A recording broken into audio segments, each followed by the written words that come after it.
एक मित्र ने प्रश्न पूछा है कि सम्यक व्यायाम के बारे में कुछ विस्तार से बताइए। आर्य अष्टांगिक मार्ग में सम्यक व्यायाम एक अंग है। क्या व्यायाम का अर्थ जो हम साधारणतया समझते हैं, अपने शरीर को अच्छा रखना, रोज कसरत करना, एक्सरसाइज करना, क्या यही सम्यक व्यायाम है? यह प्रश्न पूछा गया है। सम्यक व्यायाम बुद्ध ने आर्य अष्टांगिक मार्ग के 8 अंग बताए और उन 8 अंगों में सम्यक व्यायाम, सम्यक स्मृति और सम्यक समाधि, यह समाधि के अंग हैं। यानी 3 भागों में अगर हम आर्य अष्टांगिक मार्ग को बांटें तो पहला है शील और दूसरा है प्रज्ञा और तीसरी है समाधि। शील में हम सम्यक आजीविका, शील में हम सम्यक कर्म को लेते हैं और प्रज्ञा में हम सम्यक दृष्टि और सम्यक संकल्प को लेते हैं और तीसरा समाधि, जिसमें हम सम्यक व्यायाम, सम्यक स्मृति और सम्यक समाधि को लेते हैं। इस तरह से 3 भागों में हम आर्य अष्टांगिक मार्ग को अच्छे से समझते हैं। सम्यक व्यायाम का अर्थ इतना ही नहीं है जो हम व्यायाम का साधारण अर्थ निकालते हैं, शारीरिक कसरत, एक्सरसाइज करके रोज रोज हम अपने शरीर को पुष्ट बनाते हैं, उसको स्वस्थ बनाते हैं, कोशिश करते हैं कि रोज व्यायाम करें, रोज एक्सरसाइज करें। सम्यक व्यायाम इतना ही नहीं है। बुद्ध ने शरीर के अलावा मन की शुद्धि, शरीर के अलावा मन को पूरी तरह से साफ करने को सम्यक व्यायाम में जोड़ा। मन सब कुछ है। मन से शरीर और शरीर से मन दोनों एक दूसरे के पूरक होते हैं। साधारणतः हम व्यायाम को शरीर से जोड़ लेते हैं, लेकिन मन के बारे में नहीं सोचते कि मन को कैसे शुद्ध करना है, साफ करना है, स्वस्थ रखना है। बुद्ध हमें बताते हैं कि सम्यक व्यायाम के जरिए हम अपने मन को देखते हैं। अपने मन को हम कैसे देखेंगे? बुद्ध ने हमें सतिपट्ठान सुत्त में चित्तानु पश्यना के बारे में समझाया। चित्तानुपश्यना एक अभ्यास है विपश्यना का, जिसमें हम अपने चित्त में लगे हुए धर्मों को, चित्त में लगी हुई अशुद्धि को, चित्त में लगी हुई आदतों को देखते हैं। जैसे जैसे हमारा चित्त हमें दिखाई पड़ता है, चित्त में लगे हुए व्यसन, चित्त में उठ रहे विचार, चित्त में उठ रहे भाव जो हमें प्रभावित करते हैं और जिनसे प्रभावित होकर हम अपने कर्मों को अंजाम देते हैं, यह सब चित्तानुपश्यना के जरिए हम अभ्यास में, अपने अनुभव में लाते हैं, सीखते हैं और धीरे धीरे यह चित्तानुपश्यना हमारे अभ्यास, रोज नित्य 24 घंटे अभ्यास का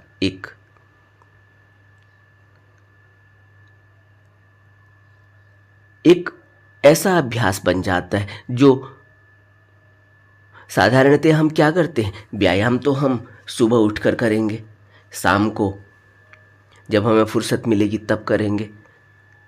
साधारणतः हम सुबह व्यायाम करते हैं, सैर करने जाएंगे, थोड़े हाथ पांव हिलाएंगे, थोड़ा योगा करेंगे, सुबह हम टाइम निकाल पाते। लेकिन बुद्ध कहते हैं कि 24 घंटे मन की निगरानी करनी है। यह काम होता है विपश्यना के जरिए। विपश्यना में चित्तानुपश्यना, विपश्यना में धर्मानुपश्यना, ये दोनों ही मन से जुड़े हुए हैं। मन से बुरे विचारों को निकालना, मन को शुद्ध और साफ रखना, मन में बुरे विचारों को न आने देना, अच्छे विचारों को विकसित करना, और जो अच्छे विचार बाहर हैं, जो अभी हमारे अंदर नहीं पैदा हो पाए, उनको ग्रहण करना, उनका विकास करना सम्यक व्यायाम है। मन को वश में करना, नियंत्रण करने की कोशिश करना, कुशल कर्म करने का अभ्यास करना और मन को ताकतवर बनाना, मन को दृढ़ संकल्प से भर देना, मन को संकल्पित करना, यह सब सम्यक व्यायाम में आता है। अब आप समझ रहे होंगे कि जो हम व्यायाम का साधारण अर्थ समझते हैं, उसमें तो हम शरीर पर ही ज़्यादा ध्यान देते हैं।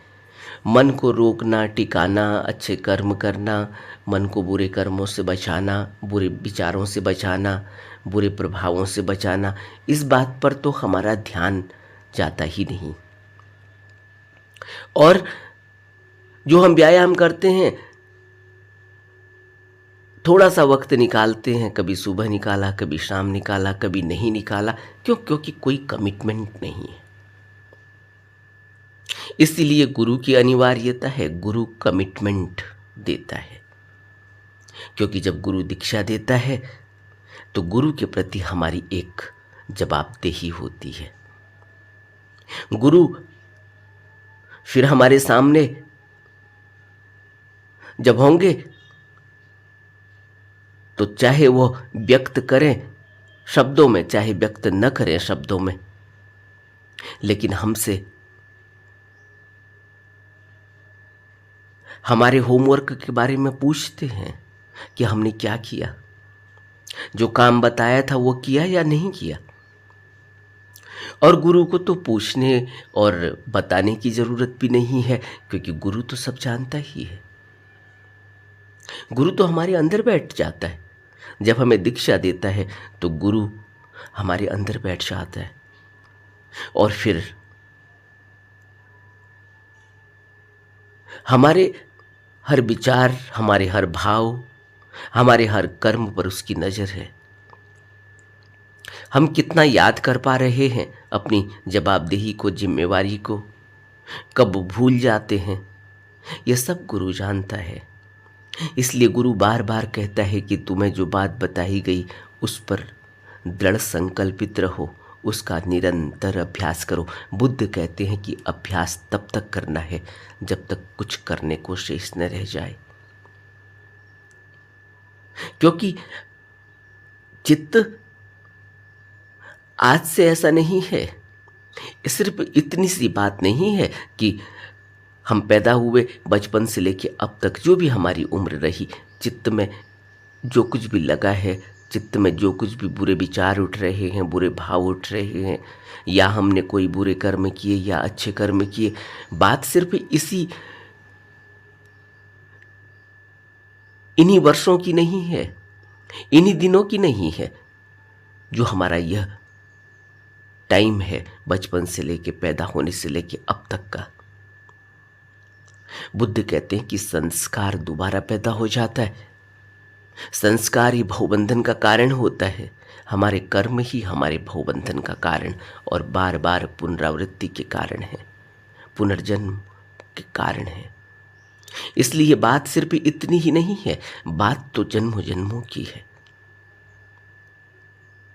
और वह जन्मों जन्मों के संस्कार विचार के रूप में, भाव के रूप में एक रास्ता बनाते हैं और फिर हम उन्हीं संस्कारों के प्रभाव में आकर अपने आगे के कर्म करते हैं।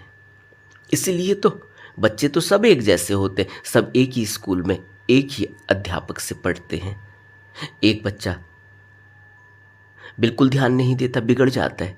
एक बच्चा उसी में बहुत अच्छी पढ़ाई करता है, बहुत अच्छे कर्म करता है।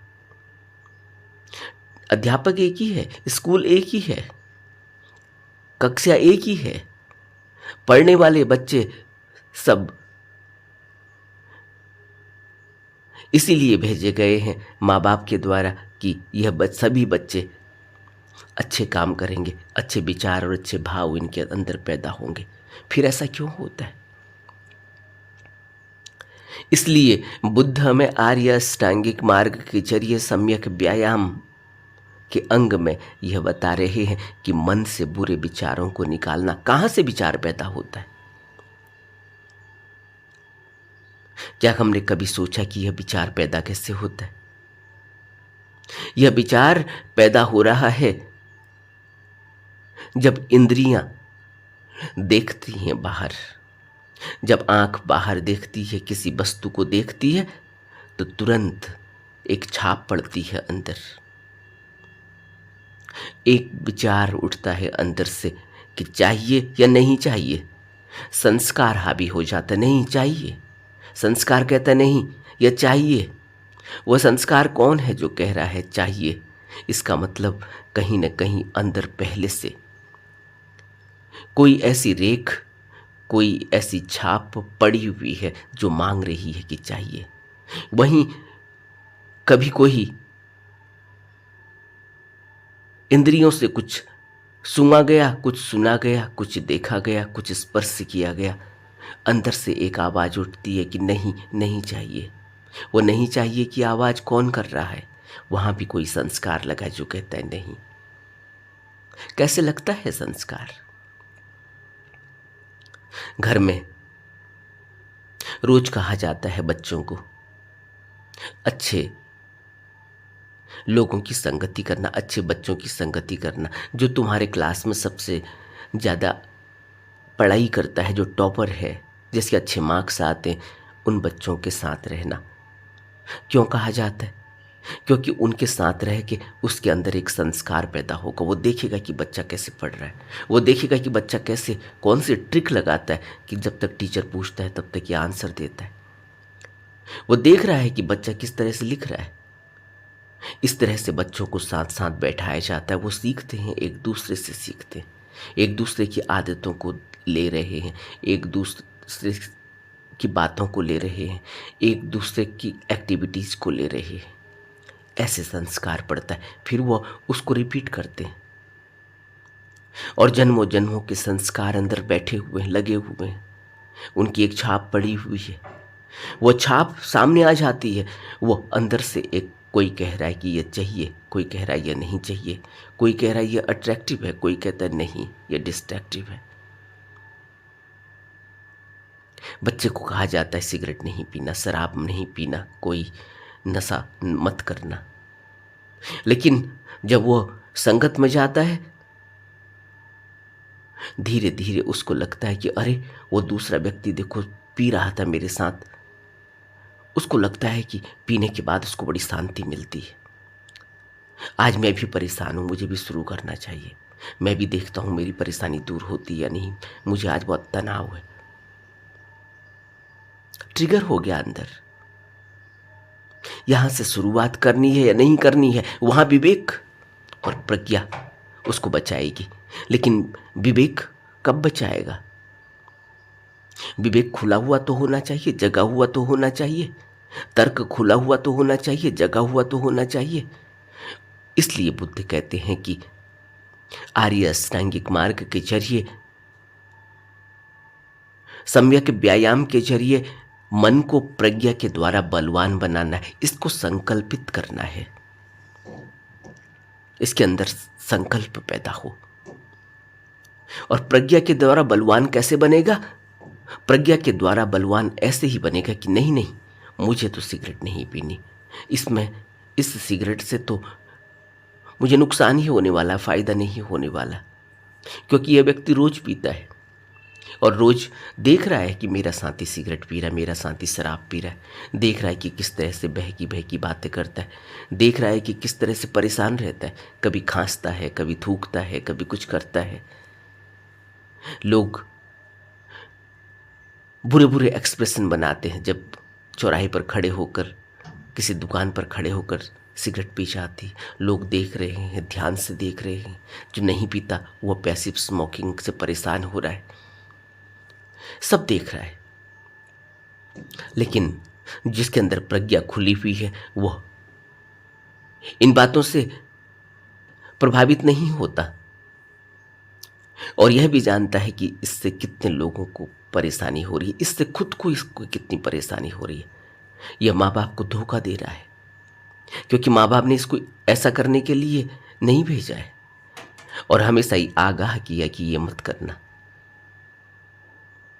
लेकिन बच्चे प्रभावित हो जाते हैं, घर से बाहर निकलते हैं, हॉस्टल में जाते हैं, कहीं और काम करने के लिए जॉब पर जाते हैं, प्रभावित हो जाते हैं, क्योंकि मन में चिंताएं आती हैं, मन में आशंकाएं आती हैं, मन में परेशानियां आती हैं, मन बोझ से दब जाता है, मन में कुछ प्रश्न हैं उनका हल नहीं मिलता, मन में कुछ क्वेरीज हैं, उन क्वेरीज का कोई आंसर नहीं मिलता, मन पर एक दबाव है, एक प्रेशर है, मन इच्छाओं से घिरा हुआ है, तनावों से घिरा हुआ है, मन तृष्णाओं से घिरा हुआ है।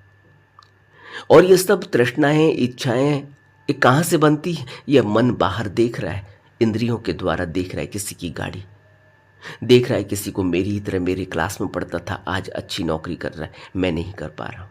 यह नहीं देखता कि वह अच्छी नौकरी क्यों कर रहा है, मैं क्यों नहीं कर पा रहा हूँ।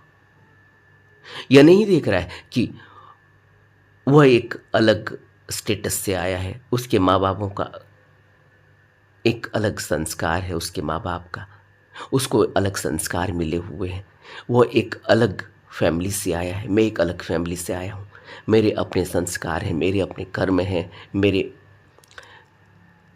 माँ बाप के द्वारा जो मुझे प्रोवाइड कराया जा रहा है, जो मुहैया कराई जा रही हैं चीज़ें, उनमें और दूसरे में अंतर हो सकता है।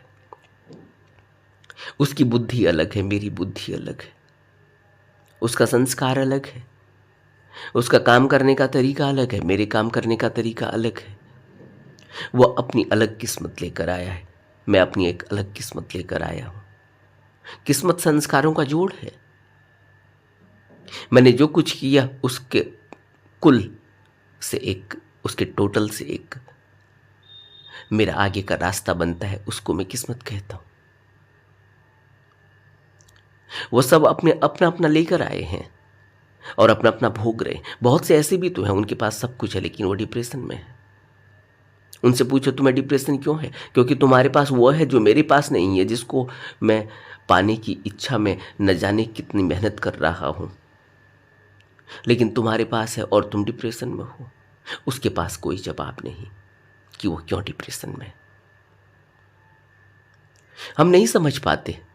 क्यों? क्योंकि मन को इतना भारी किए हुए हैं, मन में इतना बोझ डाला हुआ है, और यह बोझ तृष्णाओं का बोझ है, यह दबाव मन पर जो इतना पड़ता है, यह हमने उन बातों को अपने अंदर बैठा रखा है जो हमारी कैपेसिटी के बाहर हैं।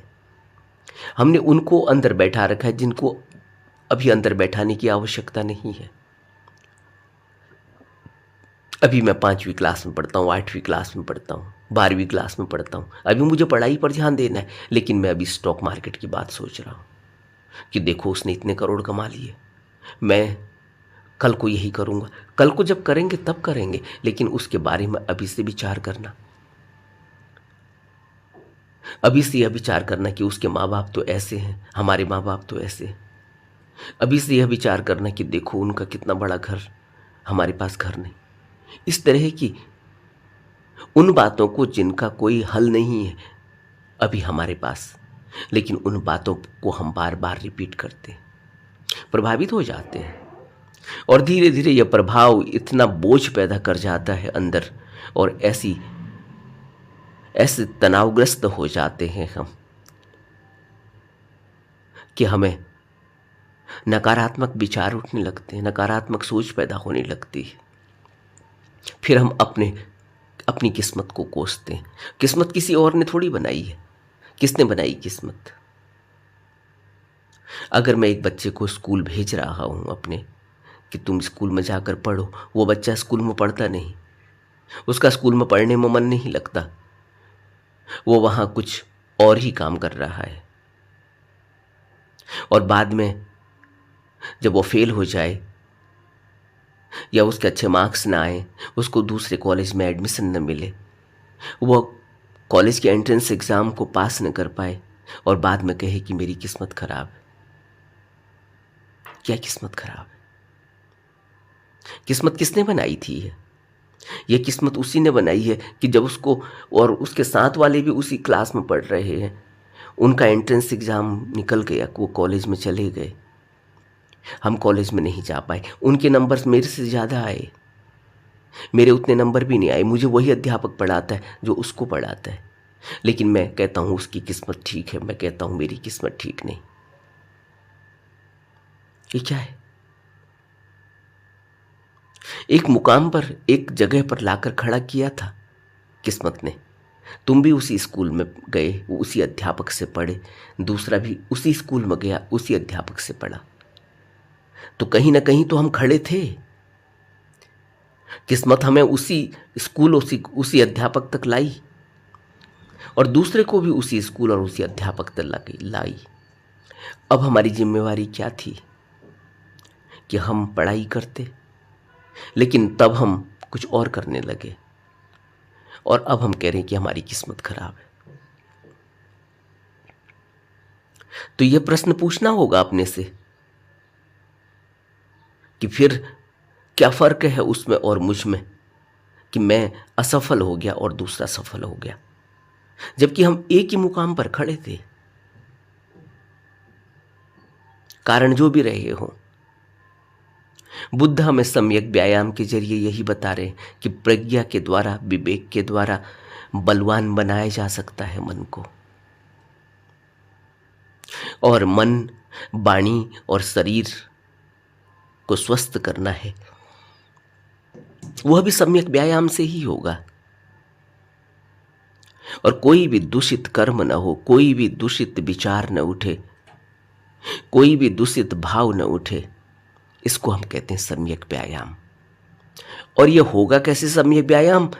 बुद्ध व्यायाम को, अभ्यास को हमें चित्तानुपश्यना में बताते हैं, विपश्यना में बताते हैं। विपश्यना के 4 भाग हैं, 4 अंग हैं।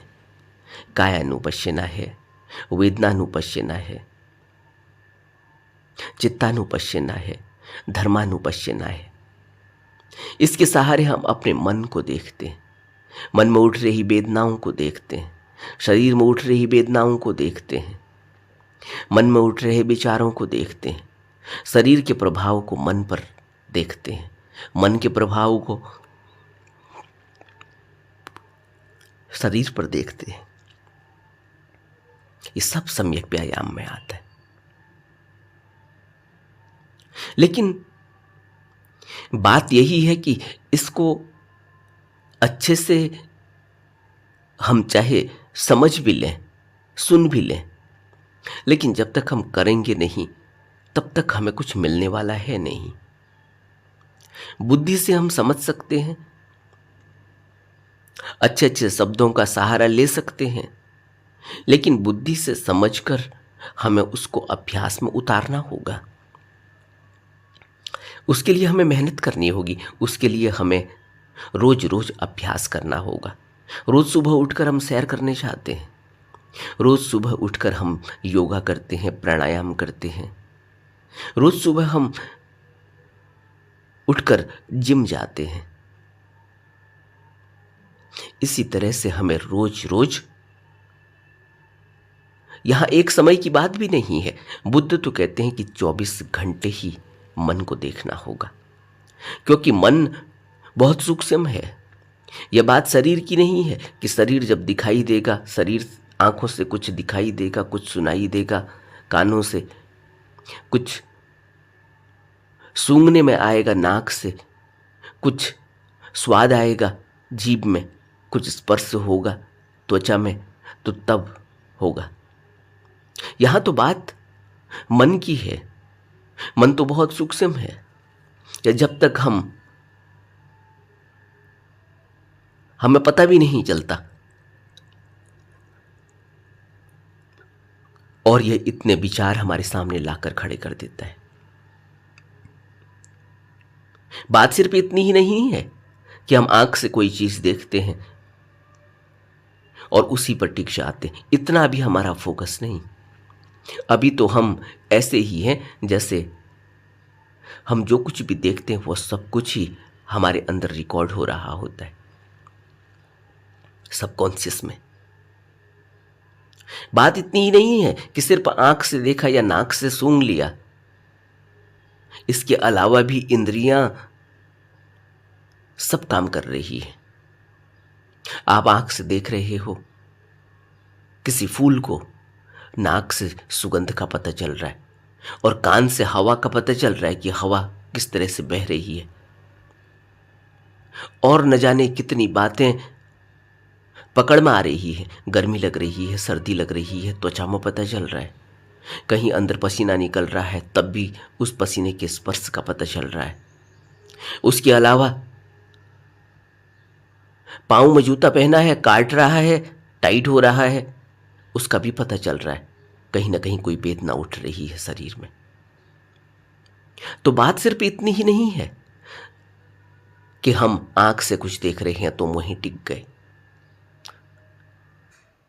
बुद्ध को तो इतना फोकस है, लेकिन हम अभी उस फोकस में नहीं है कि हम जहां देख रहे हैं हम वहीं टिक गए।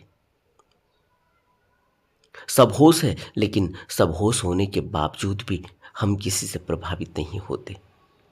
कान से हमने कुछ सुना है, किसी ने हमें गाली दी है, मैं फूल को देख रहा हूं, लेकिन मुझे पीछे से किसी ने गाली दी, मुझे वो गाली सुनाई पड़ी और मैं आंख से फूल देख रहा हूं। तुरंत विचार उठा कि किसने गाली दी, कौन है जो मुझे गाली दे सकता है। तुरंत हमारा दिमाग दूसरी तरफ चला गया। लेकिन बुद्ध अगर फूल देख रहे हैं, बुद्ध को कोई गाली देता है तो बुद्ध को कोई प्रभाव नहीं पड़ता। न तो गाली देने वाले का प्रभाव पड़ता है, न किसने गाली दी इस बात की उन्हें कोई चिंता है। वह अगर कहीं फूल देख रहे हैं तो फूल ही देख रहे हैं। लेकिन हम इतने डिस्ट्रैक्टेड हैं, हम इतने छितरे हुए हैं कि हम इंद्रियों के जरिए 10 दिशाओं में भाग रहे हैं। हमें सम्यक व्यायाम की आवश्यकता है। और यह कैसे होगा? अभ्यास के अलावा और कोई चारा नहीं। अगर कोई व्यक्ति यह कहे कि नहीं मैं समझ गया, कोई व्यक्ति यह कहे कि मैंने बहुत अच्छे अच्छे वीडियो सुने हैं, देखे हैं, कोई यह कहे कि मैं गुरु के पास गया, गुरु ने मुझे इतनी बातें बताई और मैं समझ गया, बात समझने की नहीं है, बात अभ्यास में उतार के अनुभव में लाने की है। और अनुभव कैसे होगा? बिना अभ्यास के किसी को अनुभव नहीं होता। हट बीती है यह हर एक व्यक्ति की, उसको गहरे में उतरना होगा, अपने अंदर अपने मन को समझना होगा।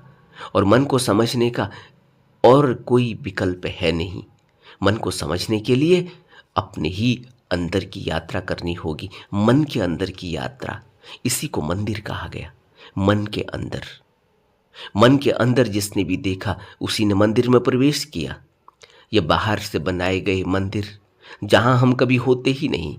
सोचो, हम मंदिर जाते हैं, अपने से पूछो और उस बात को विचार करो। तुम मंदिर गए हो कभी? कल गए, परसों गए, 1 महीने पहले गए, किसी विशेष त्योहार पर गए, किसी विशेष दिन में गए, मंदिर में जाते हुए मंदिर में कितनी देर हमारा ध्यान टिका है, मंदिर का प्रभाव हमारे अंदर कितना रहा, और उस मंदिर में हमने किन किन चीज़ों को देखा, उनसे हम कितने प्रभावित हुए, तो हम खुद ही पाएंगे कि हम मंदिर में गए जरूर थे, लेकिन हम छितरे हुए गए थे, हम डिस्ट्रैक्टेड थे,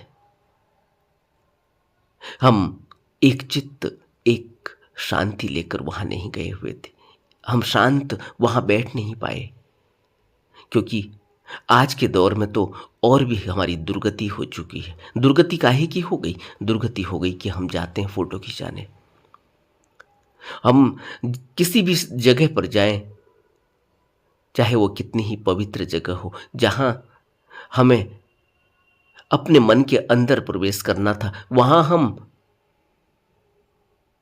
मोबाइल से फोटो खींचते हैं, वहां भी हम मोबाइल में अपनी नोटिफिकेशन देखते हैं, जिसकी कोई अनिवार्यता नहीं थी। और आज तो यह स्थिति तक हो गई है कि एक आदमी एक औरत से मिलने चाहता है, एक लड़का एक अपनी गर्लफ्रेंड से मिलने चाहता है, गर्लफ्रेंड बॉयफ्रेंड से मिलने चाहती है, एक वक्त निकालते हैं, बड़ी मुश्किल से टाइम निकाल कर जॉब कर रहे हैं, बड़ी मुश्किल से टाइम निकाल कर मिलते हैं, लेकिन वहाँ भी मोबाइल साथ में आ जाता है। तो फिर प्यार कहाँ? इस मोबाइल को देखने की फुर्सत किसको है? कितनी मुश्किल से वक्त निकाला, थोड़ा सा वक्त निकाला, 1 घंटा 2 घंटा 4 घंटा, इन 2-4 घंटों में 1 घंटे में भी हम साथ नहीं रह पाते, फिर कोई तीसरी चीज साथ में आ जाती है, मोबाइल। हमारा जीवन कैसा हो गया, हम कितने डिस्ट्रैक्टेड हो गए। और इस डिस्ट्रैक्शन से हम अगर यह सोचें कि हम मन के अंदर प्रवेश कर जाएंगे, बुद्धि से समझकर, किसी की बातों को सुनकर, बुद्ध के उपदेशों को सुनकर या पढ़कर, या किसी गुरु के दर्शन करके, तो सोचो हमारे लिए कितनी मुश्किल की बात है। क्या यह हो सकता है कि इतना आसान है? अपने से पूछना चाहिए, क्या यह इतना आसान है? तो हमारी जिंदगी कैसी हो गई है? हम कितनी सुपरफिशियल जिंदगी जी रहे हैं। और इस सुपरफिशियल जिंदगी में अगर हम यह सोचें कि हम बहुत अच्छे हैं, हम पा ही लेंगे, तो फिर कहीं ना कहीं हम अपने को धोखे में ही रख रहे होंगे। क्यों? अभी नहीं पता चल रहा होगा कि हम धोखे में हैं, लेकिन एक वक्त आएगा जब थोड़ा सा भी कोई विपरीत वक्त आएगा हमारा।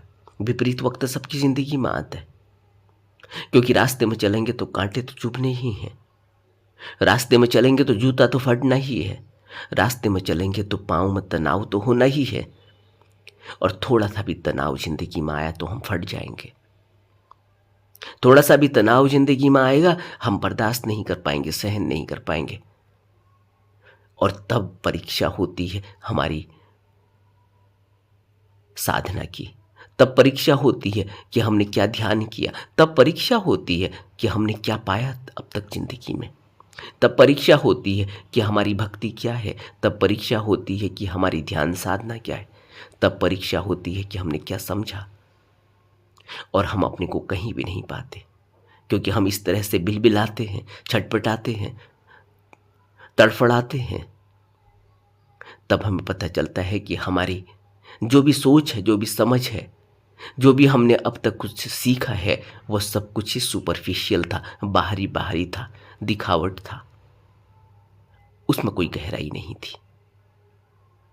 क्या हम अपनी जिंदगी को समझ पाएंगे? हम अपनी जिंदगी को कैसे समझ पाएंगे? उसके लिए अपने साथ रहना होगा। अपने साथ रहने के लिए अपने ही मन को देखना होगा। अपने साथ रहने के लिए बुद्ध के उपदेशों को अपने जीवन में उतारना होगा। अपने साथ रहने के लिए सम्यक व्यायाम करना होगा। क्या कभी आपने कोई व्यक्ति को देखा जो व्यायाम भी कर रहा हो और साथ में लोगों से बातचीत भी कर रहा हो, व्यायाम भी कर रहा हो, योगा भी कर रहा हो, प्राणायाम भी कर रहा हो, साथ में लोगों से बातें कर रहा हो, साथ में खाना खा रहा हो? साथ में घूम भी रहा हो, चल भी रहा हो। आजकल कर लेते हैं लोग ऐसा भी। मैं देखता हूँ लोग सैर करने जाते हैं सुबह सुबह, साथ में वो अनुलोम विलोम भी चल रहा है उनका। वो कहते हैं चलते चलते ही सीट वक्त ही किसके पास है, नाक में हाथ लगाया हुआ, कभी इस नाक के इस छेद को बंद करते हैं, कभी उस छेद को बंद करते हैं, साथ में बात भी कर रहे हैं, दो तीन और लोग भी हैं, राजनीति की बातें भी चल रही हैं। इस तरह से हमारी छितरी हुई ज़िंदगी है। इस छितरी हुई ज़िंदगी में हम सोच रहे हैं कि हम बहुत काम कर रहे हैं, हम बहुत वक्त निकाल रहे हैं। यह वक्त हम जो निकाल रहे हैं इसका कोई फ़ायदा नहीं है। यह तो हम सिर्फ अपने किसी तरह से अपने को ढो रहे हैं। साथ में मोबाइल भी है, कान में भी कुछ लगा रखा है। जब कोई कुछ बोलता है तो कान से उसको हटा के उसकी बात सुन लेते हैं, फिर कान में लगा लेते हैं, फिर कोई फ़ोन आ जाता है। इस तरह से हमारा वॉक चल रहा होता है, इस तरह से हमारी सैर चल रही होती है, इस तरह से हम सम्यक व्यायाम कर रहे होते हैं। यह कोई व्यायाम नहीं है, यह कुछ भी नहीं है, यह एक रिचुअल है। इस रिचुअल को कोई करे न करे कोई फ़र्क नहीं पड़ता। सिर्फ इतना ही हो रहा है कि हम घर से बाहर निकले हुए हैं। सिर्फ इतना ही हो रहा है कि हम दो चार लोगों से मिल लेते हैं, अपने रोज़ के मिलने वालों से, तो यह रहता है कि चलो आज उनके हालचाल हमने ले लिए, किसी ने हमारे भी हालचाल ले लिए। बाकी इस तरह अगर हम अपनी ज़िंदगी को जी रहे हैं और यह सोच रहे हैं कि हम किसी दिन बुद्ध की बताई बातों को अपनी ज़िंदगी में उतार पाएंगे, तो इतना आसान तो कभी भी नहीं है। हमें अपनी ज़िंदगी को थोड़ा सा सम्यक बनाना होगा। सम्यक का अर्थ होता है कि उसको सीधा रखना होगा, उसको पूरा करना होगा, उसको परफेक्शन की तरफ ले जाना होगा। हम अगर कुछ देखते हैं, हम अगर कुछ खाते हैं, हम अगर कुछ सोचते हैं, हम अगर कुछ सुनते हैं, अगर हम कुछ सूंघते हैं, अगर हम कुछ स्पर्श करते हैं, तो वह पूरा पूरा होना चाहिए, उसमें एक गहराई होनी चाहिए। लेकिन हम कितना पूरा पूरा कर पाते? हम बच्चे से कह देते कि तुम्हें 40% मार्क्स क्यों मिले, पेपर तो 100 का था, तुम्हें 100 में से 40 ही क्यों मिले? क्योंकि उसकी जो स्थिति है वो अभी 40 की ही है, 100 में से 40 देख पा रहा है वो। कोई दूसरा है वो 100 में से 60 कर पाता है, 60 देख पा रहा है। कोई है 100 में से 80 कर पा रहा है, कोई है 100 में से 100 कर पा रहा है। 100 में से 100 करने वाला सम्यक होगा। ऐसे ही तो 100 में से 100 मिल नहीं जाते। इसी तरह से है। लेकिन आज अगर हम इतने छितरे हुए हैं, आज हम अगर इतने भावुक हैं, आज अगर हमारे अंदर इतने विचार उठ रहे हैं जिनका कोई सर नहीं, कोई पैर नहीं, तो इससे पता चलता है कि हमारी ज़िंदगी अभी एक जगह टिकी नहीं है। अभी हमने व्यायाम करना शुरू नहीं किया।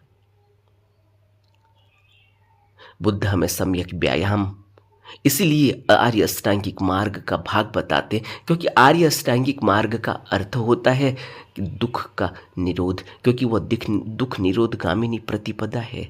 उससे समस्त दुखों का निरोध हो जाता है, समस्त दुख समाप्त हो जाते हैं। बुद्ध हमें यह दावा करते हैं कि आर्य अष्टांगिक मार्ग का जिसने पालन किया उसके समस्त दुख समाप्त हो गए। और समस्त दुखों को समाप्त करने वाले इस आर्य अष्टांगिक मार्ग का एक भाग है सम्यक व्यायाम। यानी सम्यक व्यायाम से गुजरना होगा, सम्यक व्यायाम को जीवन में उतारना होगा, तब हम भी दुख से मुक्त हो पाएंगे। और सम्यक व्यायाम तो बहुत ही महत्वपूर्ण अंग है। सभी आर्य अष्टांगिक मार्ग के 8 अंग बहुत महत्वपूर्ण हैं, लेकिन सम्यक व्यायाम में हम मन और शरीर दोनों को ही शुद्ध और सही और स्वस्थ रखने की प्रैक्टिस करते हैं। बुद्ध के अभ्यास, बुद्ध की ध्यान साधना सम्यक व्यायाम के जरिए हम करते हैं, सीखते हैं, गुजरते हैं। तो सम्यक व्यायाम जितना हम साधारण बोलचाल में या आमतौर से समझते हैं उतना ही नहीं है। सम्यक व्यायाम से दुख का निरोध होने में मदद मिलती है, दुख, इस संसार के दुखों से ऊपर उठने में मदद मिलती है। हमें बुद्ध के उपदेशों को अपने जीवन में गहरे में उतारने के लिए निरंतर प्रयास करने की आवश्यकता है। नमो बुद्धाय।